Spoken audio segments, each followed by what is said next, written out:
bank robber. I met my first ex-husband in church. Los Angeles, California, 1972. This little church I belonged to, we were part of that evangelical, that rambunctious, charismatic phenomenon that the media called the Jesus movement. And those of us who were members of it called ourselves Jesus freaks. I was living on my own. Well, no, I wasn't living on my own, but I was on my own in LA. Part-time job at a cheese shop. Staying with friends, rent-free, for the past 6 months. I had overstayed my welcome. I knew it was time to get on, but I didn't know where I would go. And I prayed daily for guidance. And then that Sunday morning, I looked up for my hymnal. And there, standing in the pulpit of my little ragtag church, was this blue-eyed stranger, there to give his personal testimony. His name was John. Well, he told us that 2 years before, he had found the Lord while serving a sentence for bank robbery at McNeil Island Federal Penitentiary in the Puget Sound area.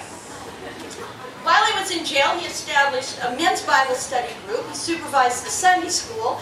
He was the inmate liaison with all the church groups that worked with prisoners. He was an exemplary prisoner. Not 3 months before, he had been granted parole, sent to Los Angeles, and 3 months later, he was finding out that the straight and narrow was full of potholes and pitfalls. He had lost his job, lost his apartment, had no income, and no prospects for employment. He was desperate.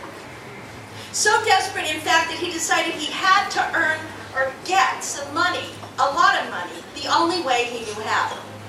Armed robbery. And just the night before, he was walking down Santa Monica Boulevard on his way to a pawn shop where he was going to break in and steal a couple of guns.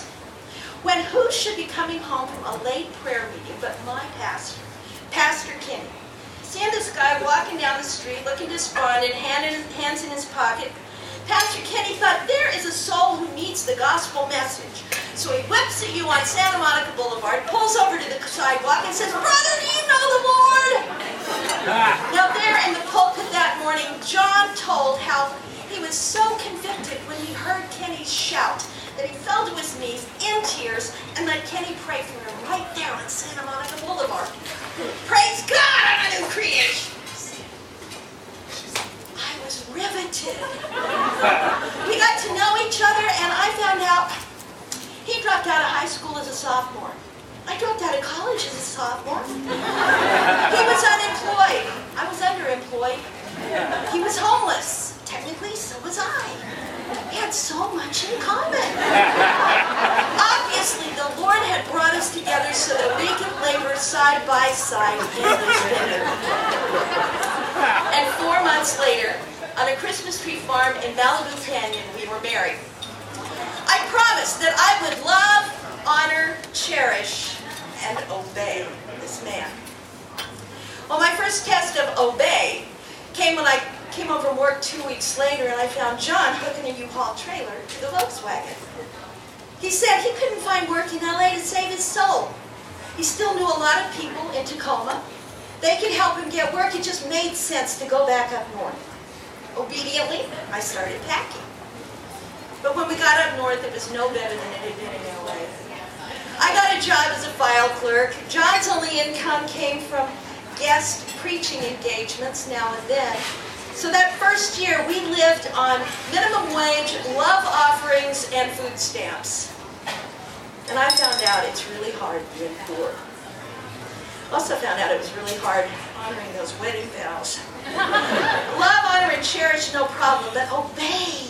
Ugh. One day he pulled rank on me and he said, "Listen, Jesus said the woman is in subjection to the man."